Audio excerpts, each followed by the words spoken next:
Sim. Pode começar? Então tá. E aí, pessoal, eu sou o Bruno Ribeiro e estamos de volta para mais um episódio. Hoje estou acompanhado com dois dos meus grandes parceiros. O primeiro, temos o mestre das análises afiadas, o grande Carlos Henrique. Carlos, pronto para mais uma discussão? Tudo certo. Fala aí, galera. Estamos aí de novo no frescor de 40 graus da nossa cidade, mas a gente tá sempre aí pronto hoje pra tá falar. quentinho mesmo, hoje tá difícil, ó. Não tá fácil, não. Espera aí, Carlos, que ainda temos mais um para apresentar, né? O nosso grande... S2 pra você. Fiera Santa Maria, fresquinho. Boca do Monte já virou a boca do inferno. Como que é o nome da ponte do diabo lá? A garganta do diabo está aí pra provar isso. O que é muito em pauta com o que a gente vai falar hoje, porque é sério. É o inferno da comunicação. Hoje o assunto vai ser sério. Mas, enfim, só fazendo do jeito certo, quero apresentar o nosso querido grande Coleto. E aí, Coleto, pronto para a discussão de hoje? Pronto, galera. Like, comentários, sugestões. Estamos aí para isso, nesse calor. Felizmente no ar-condicionado. Felizmente no ar-condicionado. Hoje não teve, né? Hoje ninguém brigou para desligar o ar-condicionado. Hoje foi... Foi unânime. Hoje estamos unidos. É isso aí. Vamos lá, time! Bora. Agora sim, vamos falar do tema de hoje, que é vermes malditos, ciência e processos. E aí, como assim, gente? Que papo é esse? O que aconteceu? Quem pode dar o contexto pra nós aí? Então, vamos falar um pouco sobre isso. Vou fingir que eu tô lendo aqui, mas eu já li previamente. Recentemente, né, saiu uma notícia. O que aconteceu? Teve um cara aí, um nutricionista, um coach nutricionista, que ele lançou uma matéria, lançou um material, assim, defendendo a ideia de que vermes são causadores da diabetes. Todo mundo sabe o que é diabetes, né? Então, na ideia dele, os vermes eram causadores dessa doença aí. Vermes no pâncreas. Vermes no pâncreas, isso aí. O que aconteceu, então? Duas cientistas, pesquisadoras, pegaram aquele material e desmistificaram ele por meio de testes, análises, outras produções científicas, né, outras comprovações, enfim, elas foram lá e refutaram cientificamente aquela tese, mostrando, não, isso é uma inverdade, isso é completamente inverdade. A diabetes não tem qualquer relação com vermes, ela é outro tipo de doença, ela é outro tipo de questão. Este dito senhor, então, se sentiu ofendido, se sentiu atacado, se sentiu lesado pela desmistificação da fala delas, acionou a justiça contra essas duas pesquisadoras, processou essas duas pesquisadoras e ganhou o processo da justiça. Então, ele ganhou o seu processo sobre elas. Duas cientistas foram processadas judicialmente por dizer a verdade. E estamos aqui como 3 cientistas para debater essa questão. Porque é um absurdo! Porque a gente também pode tomar um processo aí. É um absurdo! Que show da Xuxa é esse? Mostrando aqui a terra. Desculpa, eu acabei me exaltando. Gente, mas é muito surreal isso que o Carlos está falando. Assim, tudo bem, continua andando, a gente vai discutir o andamento desse processo e tudo mais. Até agora ele está parado, o Supremo Tribunal Federal entrou no meio disso, então está suspenso, tem muita coisa a ser analisada ainda, mas assusta só a possibilidade disso poder ocorrer, sabe? Porque você olha o vídeo das gurias, todo o desenvolvimento, elas não foram ofensivas, elas não acusaram o cara de nada, elas realmente focaram no assunto. E eu até fiquei muito com medo, eu falei, cara, graças a Deus que eu não sou ninguém, porque se vissem os stories do Instagram, quando eu vejo alguém falando bobagem sobre inteligência artificial, do tipo assim, eu já tava na cadeia, sabe? Porque eu já falei coisa muito pior. Elas foram processadas por injúria, né? Só que, assim, é muito complexo, como um cidadão leigo, que não é do meio jurídico e que observa tudo isso, perceber que uma pessoa que está falando coisas que não tem embasamento nenhum, ele usa um argumento de um caso raro, de uma tênia bovina que foi parar no pâncreas de um ser humano, porque o cara comeu carne crua, e houve toda essa questão como embasamento, porque ele está afirmando, e ele diverge vários outros assuntos a partir disso, que são complicados, e eu acho que o que complica mais o cenário e o que assustou a gente na questão da condenação é que era uma pessoa que vendia um protocolo de desparatização que prometia a cura da diabetes. E aí isso entra muito sério. Imagina porque... que sério. Quantas pessoas que convivem com a doença... E podem parar um tratamento... Para comprar esse tipo de produto prometendo a cura mágica. Vamos usar esse termo, uma cura mágica. Então, assim, o cenário mais leve que poderia acontecer é uma desregular o açúcar, mas tranquilamente poderia levar a alguma amputação de membro e tal, que é algo que diabetes, em caso... amputação de membros. Então, assim, poderia chegar a um óbito, sabe? Então, é muito complexo isso. E ter ocorrido isso, né, graças ao meio digital, discussões de o que é público, o que é privado, o que se pode, o que não se pode falar... assusta. Então, acho que é um tema que a gente veio porque tem que se falar, que felizmente ele ganhou muita mídia, mas sempre vai ser válido falar sobre isso. Assim, é um tema pesado nesse sentido. Enfim, né? Vamos então começar as nossas discussões de hoje, né? Essa só foi a apresentação do tema. Você viu que só a apresentação já mexeu com os nossos sentimentos, né? Mas e aí, para começar, eu queria entender então a questão da ciência versus opinião pública, gente. Por que essas ideias, abre aspas, sem fundamentos, vem ganhando espaço nas mídias, né? Enfim, o que vocês acham aí? Posso começar falando? Bom, historicamente é uma luta que sempre vai existir, né? Antes sequer da mídia digital acontecer, a opinião pública e aquilo que se conhece como ciência, desde seus princípios, sempre vão entrar em conflito em algum momento. Por que hoje em dia isso acontece mais? Vou dizer, ao meu ver, excessos de conteúdo, disponibilidade de acesso a todos os tipos de conteúdo, e falta de leitura, falta de vontade de ler. E aí vou entrar em outra questão rapidinha, só pra gente não avançar. Não que ler uma matéria científica na íntegra seja interessante. Às vezes um outro tipo de conteúdo é mais interessante e não necessariamente esse conteúdo vai trazer alguma verdade por trás de um fato científico. Então, aí nós já temos todos os fatores que vão causar o conflito entre a opinião pública e a ciência. E o excesso de desinformação que paira sobre a mídia digital. Eu acho que o que o Carlos trouxe nessa questão de ser anterior ao digital quem conhece um pouquinho de mitos e tal, o legítimo óleo de cobra, que era bom para tudo, sabe? Então, eu acho que a gente entra um pouco nisso, e o digital, ele, por dar voz a muita gente, a gente tem que ter um pouco de cuidado de quem a gente está acompanhando, sabe? E não é o título dessa pessoa. Por exemplo, em questão, ele é um nutricionista. Ele tem formação. Então, verifique com um pouquinho mais de cuidado, sabe? Assim, é claro que um título ajuda, tu parte do princípio que essa pessoa tem um embasamento para o que ela está falando, mas ela pode cometer equívocos, intencionalmente ou não. Isso seria outro debate. Faz parte, né, na verdade. Né? A ciência promete, prevê isso, sabe? A questão da ciência é exatamente testar, replicar, validar ou não. Então, na questão da diabetes em específico, a gente já tem longa literatura falando a respeito. Então, tudo bem, talvez daqui, 100 anos, o cara pode estar certo. Mas hoje, tudo que a gente tem é que não é assim. Não tem como afirmar exatamente. Então, tu afirmar e prometer uma cura é muito complexo, cara, sabe? Me bate por situações parecidas que eu já vi, e já ocorreram, e várias vezes já ocorreram na internet, outras questões...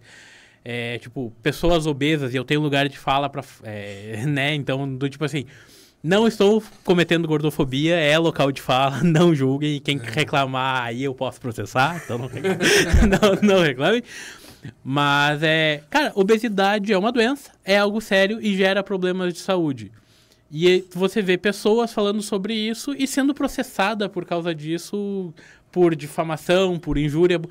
Então, são coisas muito complicadas acontecendo que está se misturando um público e privado, e a percepção da lei sobre ser em relação à verdade está se perdendo. Eu acho que a sociedade tem que entender um pouquinho mais como as coisas funcionam e o raciocínio crítico, e aí essa parte de leitura que o Carlos trouxe, de olhar, cara, o mundo hoje aceita isso. Isso que o outro não está falando não faz sentido. Então, deixa eu olhar isso com um pouco mais de cuidado, sabe? Eu acho que é por aí. Na verdade, assim, né? Normalmente, quando a gente vê alguma matéria que vai contra os nossos princípios ou contra as coisas que a gente acredita, né? Ter a humildade de sentar e ler. Então, deixa eu ver o que esse cara está falando.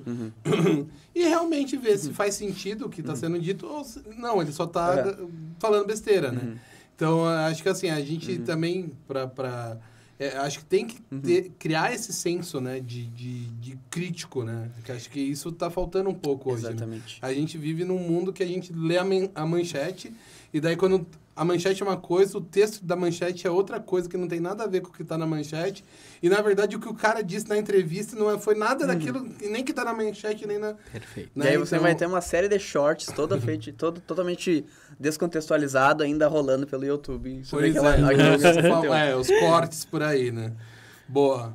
Posso continuar, então? Vai lá. Bom, então, continuando nesse texto, né, nessa parte, né, de comunicação, agora eu queria falar com vocês qual que é o papel do cientista, né, ou dos comunicadores, que nem é o nosso caso aqui, né? Como garantir que o público compreenda e confie na ciência, né? Porque é isso, né? A gente viveu na pandemia, enfim, vários pseudocientistas, ou até cientistas verdadeiros, que foram à rua, enfim, né? Foram ao público desmentir, né? Não sei se eu posso usar desmentir, né? Ciência verdadeira e a mesma coisa ao contrário, né? Então, eu queria saber a opinião de vocês aí. Qual que é o papel do cientista, né?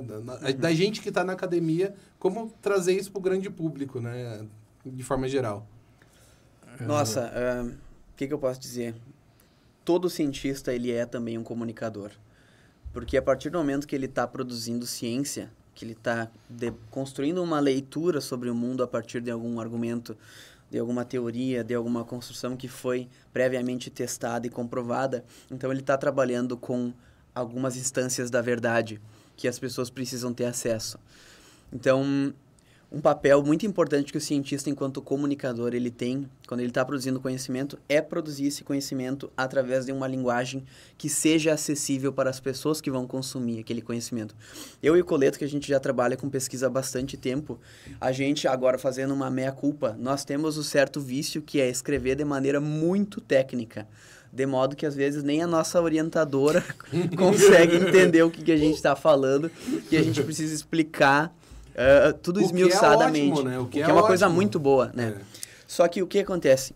Às vezes quem vai ler aquele conteúdo não é o cientista. Às vezes quem vai ler aquele conteúdo é uma pessoa que não tem o menor conhecimento sobre a sua área de conhecimento. E ela está indo atrás de ti para ver se ela consegue aprender. E aí o que você faz? Você escreve numa linguagem complexa. Então esse é um dos pecados da ciência. É se comunicar de maneira excessivamente técnica ou excessivamente voltada para a academia, nesse círculo vicioso de cientistas falando para cientistas. Não, o cientista ele tem que dialogar diretamente com a comunidade. Aproveitando de novo o que o Carlos falou e admitindo essa meia-culpa, né, que esse distanciamento que a gente causa do cientista comunidade, talvez pelo vocabulário e o cuidado, é que às vezes tem palavras que se encaixam muito e são muito distantes. Um exemplo agora, por exemplo, o Carlos falou, porque as teorias que já foram validadas. No campo da ciência, teoria é o suprassumo que um assunto pode chegar, sabe? É aquilo assim... Você não como, discute que nem o Sacani mais. fala, né? Não é simplesmente uma teoria, né? Não é simplesmente uma teoria. Então, exato. E no cotidiano, teoria é aquele papo de esquina que não importa, sabe? Coisa de bar. Vamos debater aqui a teoria da relatividade no bar. Então, esse distanciamento é um pequeno problema. E talvez, de novo, nesse meia-culpa, o cientista, quando ele escreve, quando ele publica, ele está vendendo uma verdade. E talvez esse seja um cuidado que a gente tenha que passar a ter. De dizer, não, no momento com os dados que a gente achou, encontrou e verificou, nós entendemos isso. Talvez seja diferente. E aí entra numa questão que eu sei que o Bruno queria abordar mais pra frente, mas eu vou fazer o gancho, que é essa pesquisa tem algum patrocínio ou não. Porque tem uma máxima nas exatas, principalmente na estatística, que muito professor de estatística não gosta, e a gente falava isso para provocar eles, que é que a estatística é a máxima de distorcer os números para falar o que a gente quer. E aí, usando um exemplo muito claro sobre isso, pesquisas mostrando que vinho faz bem, por exemplo. A pesquisa está correta, as informações ali estão corretas. Mas quem patrocinou a pesquisa? E assim, tá tudo ok. Só que nesse recorte do tipo, uma taça faz bem, porque ele vai te dar lá a substância X e tal que faz bem. só que ignora todas as outras substâncias, a toxicidade do vinho, e que tu poderia conseguir essa quantidade dessa substância comendo 3 uvas. Entendeu? Então, não está mentindo, mas existe um caminho enviesado ali. E esse cuidado... Se a gente pegar, né, todas as pesquisas com cigarros, né, você ao longo pega... da história, tem pô... na verdade, assim, eu não fui atrás a fundo, né, mas eu tenho um programa no Netflix, não vou lembrar o nome, que daí eles pegam e vão fazendo essa comparação entre a indústria do tabaco dos anos 60, 70, sei lá, com a indústria da carne hoje, né? E daí, assim, né, você vai ver, tipo, quem que são as empresas mantenedoras do Instituto do Pulmão? Daí são Souza Cruz, enfim, né? Enfim, empresas do ramo, né? Não vou citar nomes. Tem uma máxima nesse... que foi uma época que começou a matéria assim, existem 20 substâncias cancerígenas no cigarro. E aí a justificativa dos cientistas voltados à área era, não são 20, são apenas 3. Do tipo, tentando desmistificar. Pô, mas, cara, tá ali o problema ainda, sabe? Então, é muito doido isso, assim. A gente valoriza a ciência por ser pesquisador, por ter esse cuidado, mas a gente tem essa... ciência, que a ciência... ela também não tá livre da enviesação. Sabe? Tipo... E assim, né, temos que pensar que a gente vive num contexto social, né, e econômico, e a gente também paga a conta, né, gente? Então, assim, se você vai fazer uma pesquisa que vai totalmente contra a instituição, por exemplo, se você tá dentro... Isso pode te gerar certamente um problema, isso não vai né? ser aceito. Então, assim, até onde tu consegue ir com essa pesquisa, exatamente. Né? Por mais que você esteja trazendo fatos completamente verdadeiros ali, comprovados, aquilo simplesmente não vai ser permitido passar pelaquela instituição, porque está mostrando diretamente um problema da sua instituição, do seu patrocinador, enfim. Então, a gente não está livre disso também. Isso acontece muito, isso acontece com muito. Certeza. Bom, beleza. Agora vamos falar um pouquinho mais sobre o caso, né, do nutricionista. Na verdade, basicamente o que aconteceu, né? Ele lançou uma pseudociência, né? Ele falando ali como que era o nome dos vermes, né? O matene, especificamente. E daí, o que aconteceu no fim das contas? Ele entrou com um pedido para quê? Processando as gurias por quê? O que aconteceu no processo? Porque ali? ele se sentiu lesado por elas estarem... Falando a verdade. Tá. Eu vou falar como um leigo, tá? Se algum jurista estiver nos assistindo, até quiser vir aqui, entra em contato, favor, a gente abre, não tem nenhum problema. Mas assim, crimes contra a honra. Existem 3. Injúria, difamação e calúnia. No caso das gurias, a questão foi injúria. Mas como é que funciona, assim, da forma mais simples possível que um leigo conseguiu entender? Difamação. Pode ser uma verdade que não deveria vir a público, que está em âmbito privado. Então, fulaninho é corno. Eu pegar e tornar essa informação pública e não existe um porquê ela ser pública, ele pode me acionar por difamação e ganha. Exemplo do que está acontecendo hoje, tá? Quem está acompanhando a questão da Havan, a nova campanha da Havan, que é expondo os roubos lá e estão identificando as pessoas e expondo as redes sociais delas. Se uma pessoa dessas vai lá e aciona a Havan por difamação, a chance de ganhar o processo por difamação é muito grande. É claro que se tem a discussão, e é o que se tornou engraçado e está dando amplitude que se tem esse assunto, a pessoa chegar e dizer, não, eu estou processando ele porque ele está dizendo que eu estou roubando a van e está mostrando isso. Então, assim, ele está me difamando mostrando que eu sou um ladrão. Pois então, e eu sou um ladrão anônimo. Não tem os alcoólicos anônimos, né? Então, mas acontece. Casos que o pessoal quiser buscar na internet, acontece também. O cachorrinho lá, o pet foi levado pro pet shop e o cachorro volta com alguma lesão. Se a pessoa vai xingar a empresa numa rede social e a empresa acionar, ela leva, porque você está difamando a imagem da empresa. É algo que deveria ser resolvido em privado. Isso é difamação. A calúnia é o mais simples de entender, que é imputar crime. Tá? A calúnia, quando tu imputa um crime a alguém, você tem que comprovar esse crime.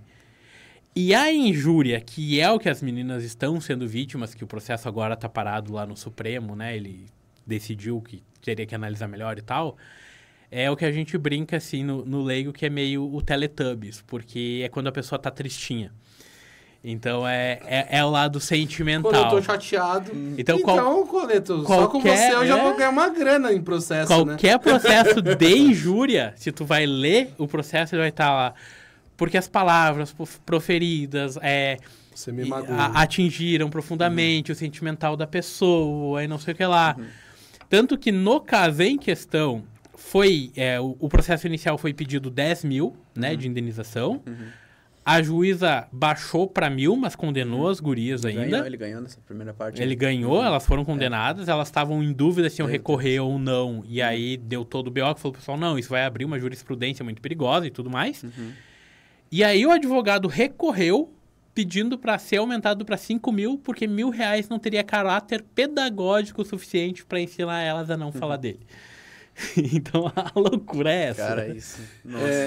Literalmente, né? O ladrão... Qual é? O ladrão ofendido de estar divulgando a imagem dele, né? Então, a loucura é essa, sabe? E aí você fica assim... É um perfil público. A justiça está pronta para lidar, porque a reclamação foi essa, tanto que as gurias tiveram que apagar o vídeo em questão, tiraram a pessoa da imagem e tudo mais, né?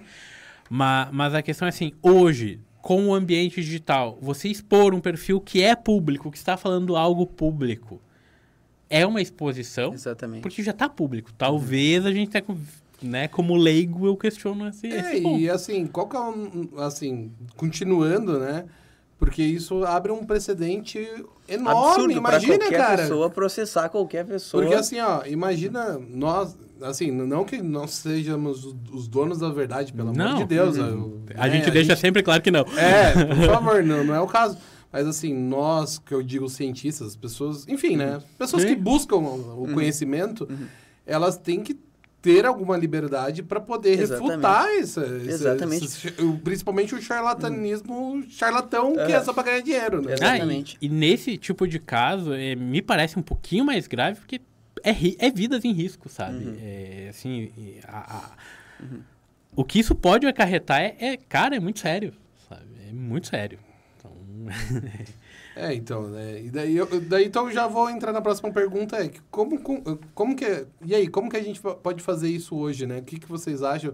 Né? Qual que seria o caminho da academia, né? Ou das pessoas, dos cientistas, de quando você vê um cara literalmente que é um charlatão ali, vendendo um produto ou um serviço, como que a gente deve agir dessa forma? A gente tem que buscar polícia, buscar algum conselho específico. No caso, ele era nutricionista, então poderia talvez entrar em contato com o conselho de nutrição, né? Mas como que a gente pode reagir numa situação dessa? O que vocês acham? Eu acho que o primeiro de tudo, se você não quer se incomodar, não é ficar quieto, mas num primeiro momento não levar a público a tua tese de refutação. Mas talvez, que nem o Bruno falou, entrar em contato com o conselho representativo da profissão daquela pessoa, se apresentar como cientista que você é, trazer as suas credenciais, tipo, o que te dá autoridade para falar sobre aquilo que tu está falando, e leva a tua pesquisa e mostra, tem uma pessoa que faz parte do grupo de vocês, a quem vocês representam, ela está falando isso e isso, e eu tenho aqui a minha pesquisa, tenho aqui os meus dados comprovando que isso não é correto, isso não está certo, assim. E começar esse processo, não esse processo jurídico, esse processo de ações, de passos, primeiramente nos bastidores, sabe? Talvez contatar diretamente aquela pessoa. Fazer um comentário, parece que as meninas que fizeram os vídeos, elas tentaram entrar em contato direto com o tal do rapaz ali. E foi bloqueado. E foram bloqueadas, né? Então, elas fizeram esse passo. Olha, cara, o que tu tá falando aí parece que é mentira. Então, assim, não sei se foi assim, né? Mas elas tentaram esse contato. E daí, quando esse contato não funciona, e aí? Né? Como que a gente... E aí, assim, até na questão... Agora que já ganhou, né, uma repercussão nacional... O próprio Conselho de Nutrição e outros conselhos já vieram falando sobre o que é diabetes e os absurdos, enfim. Mas isso só ocorreu por ter chegado no nível que chegou, sabe? Então, tem vários casos menores, que nem que eu citei antes, tipo, influenciadoras obesas falando que mulher gorda não oferece uma gravidez de risco.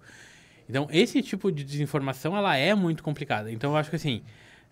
situações que existem órgãos reguladores, talvez eles tenham que se tornar influenciadores maiores. Exatamente. Sabe? Tipo, porque... Tem uma representatividade, uma voz de poder maior. Exato, porque eles são omissos nesse ponto, desculpa, não aparecem, não, sabe, assim, tu vê que... Não consegue participar do debate público, né? A verdade então, é essa, né? E a gente entende, não tem alcance, é uma comunicação muito específica, mas talvez seja o momento de se pensar essa ampliação, né? Essa divulgação científica. E o cuidado que a gente pode dar é assim, cara, tu quer abordar um tema, não cite nenhum nome, que nem a gente não está citando aqui, não mostre nenhuma imagem, seja generalista, tenha esses cuidados, porque você pode opinar, você não pode agredir ninguém exatamente. Porque isso é um início para um assunto ser divulgado. Porque é claro que todos os órgãos devem ser acionados nesse quesito em específico, até eu conversando com umas pessoas da área do direito, falaram, não, mas elas tinham que ter agido criminalmente contra ele, porque curandeirismo é crime, não sei... Então, existem leis a esse respeito. O problema é que quem conhece um pouquinho de Brasil sabe, assim, quantos anos isso levaria para ter qualquer andamento. Exatamente. E quantas pessoas poderiam ser lesadas por isso fisicamente, né? E aí eu não estou nem quesito financeiro, sabe? É saúde mesmo. Saúde. Abandonar o seu tratamento para comprar o kit mágico. Sabe? Então, assim, e ainda poderia ser intoxicado porque, teoricamente, eram ervas que poderiam causar problema no rins. Então, assim, é muito complexo a ciência, e a gente tem que ter esse cuidado. Eu digo assim, cientista vigiar cientista é um primeiro ponto. Cientista tem hoje, dado redes sociais, tem uma obrigação moral de ser um comunicador, de conseguir falar com o seu público, de estar aqui. Eu odeio estar aqui olhando para essa câmera, mas eu entendo a responsabilidade social que a gente tem. A partir do momento que eu estou no mestrado, eu sou menos de 1% da população que tem uma titulação que me torna responsável por trazer assuntos sérios à pauta, por mais que a gente vá ter um alcance pequeno, e cobrar, sabe? Leis têm que ser adequadas a isso. Nós estamos num tempo do digital ainda com leis que versam sobre o analógico, e vai acontecer problemas, não se calar, conseguir contornar isso, ter esse suporte, as gurias tiveram. Então, felizmente, eu não gosto do bem vence, porque parece muito Fairy Tail, mas ainda há razão científica para se lutar e para se buscar a ciência, sabe? Então, na verdade, sempre vai existir, né? É um caminho, se Deus quiser, sem volta, né? Porque, esperamos que sim. Imagina...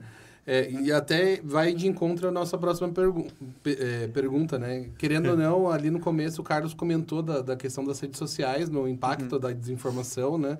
A gente vive num mundo que cada vez mais a gente ouve falar da desinformação, das fake news, e a ciência, nos últimos anos, ela vem apanhando muito, né? Nessa esfera pública. E daí eu queria saber de vocês aí, qual que é o papel dos cientistas, ou como os cientistas... deveriam, né? Eu sei que o Coleto já falou um pouquinho agora, mas como que a gente poderia reagir dentro desse universo, né? Porque, inclusive, os cientistas ali que vão para o front, né? Você tem que ficar discutindo com um cara sem embasamento nenhum. Porque eu acho que a Terra é plana e pronto. E daí você fala, mas cara, tem tudo isso que prova. Tá, mas eu acho que não é. E daí fala, beleza, e aí, qual que é o nosso papel? Até onde vai, né?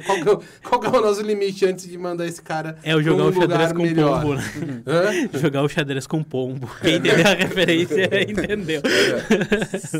Enfim, né?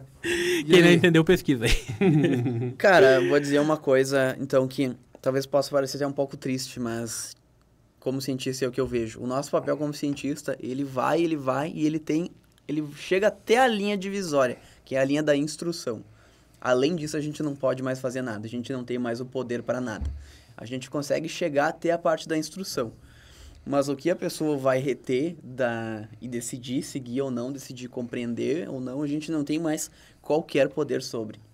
Então, por exemplo, voltando ao caso dos vermes malditos, né? A gente poderia lançar o nosso estudo, desmistificando, sem citar o nome da pessoa, enfim... desmistificando toda aquela tese, usando uma linguagem completamente leigificada, usando formatos de conteúdo, talvez microvídeos, talvez gráficos, assim, usando uma linguagem totalmente adaptável ao público a quem a gente quer destinar aquela mensagem. Mas se a pessoa, mesmo consumindo aquele conteúdo, até retendo certo ponto dele, decidir que ela não vai seguir pelo tratamento, do pseudotratamento, porque ele é mais interessante, porque ele é mais acessível, nós não temos mais poder nenhum sobre isso. Então, o nosso papel como cientista, ele se limita à instrução. Só que os métodos para a gente fazer essa instrução, essa é a questão, é a riqueza que a nossa era digital nos traz. Porque nós temos uma infinidade de formatos que a gente pode explorar na comunicação científica para dialogar com as pessoas. Em outro programa aqui, a gente debateu a questão de educação ser mercadoria, né? Porque a gente vende de uma certa forma. A ciência, ela também é uma mercadoria, como o Coleto falou. A gente está vendendo verdades. Então, se tudo dentro do digital se adapta a um formato que as pessoas têm interesse em consumir, a ciência também tem que se adaptar a um formato que seja de interesse para as pessoas consumirem. Novamente, a gente também falou em outro episódio sobre como que é um artigo científico. Cara, um artigo científico é uma coisa chata de se ler. Nós somos pesquisadores e às vezes a gente tá lendo um negócio, cara, na introdução ele, cara, que coisa chata isso. Por que não pode ser um videozinho? Só que aí entra aquela questão que é muito complexo, sabe? A gente tem que encontrar a melhor forma de se comunicar com o nosso público. Então, é muito complexo responder essa tua pergunta, Bruno. Eu digo, o nosso limite é a instrução. Mas os caminhos para a gente fazer a instrução, eles são diversos e, ao mesmo tempo, complexos para se alcançar o resultado mínimo da instrução. Eu acho que, cara, tu pegou a chave, assim, que é o limite da onde a gente chega, porque é o limite da ética. É. Sabe? E eu acho que é por isso que, como cientista, muitas vezes a gente perde.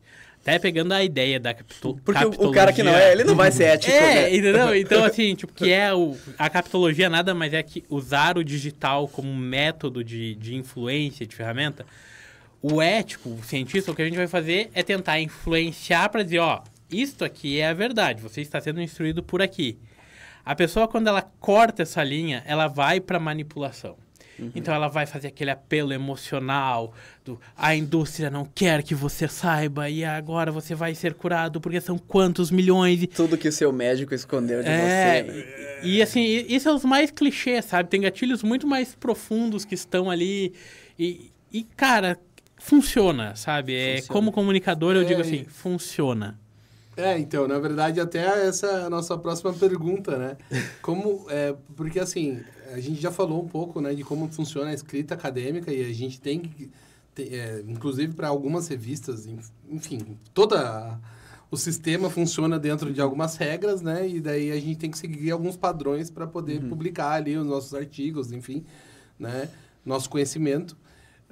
E daí, como aqui todos nós vemos a comunicação e a gente conhece, de certa forma, bem essa parte, né, de usar as emoções das pessoas, né, para construir narrativas.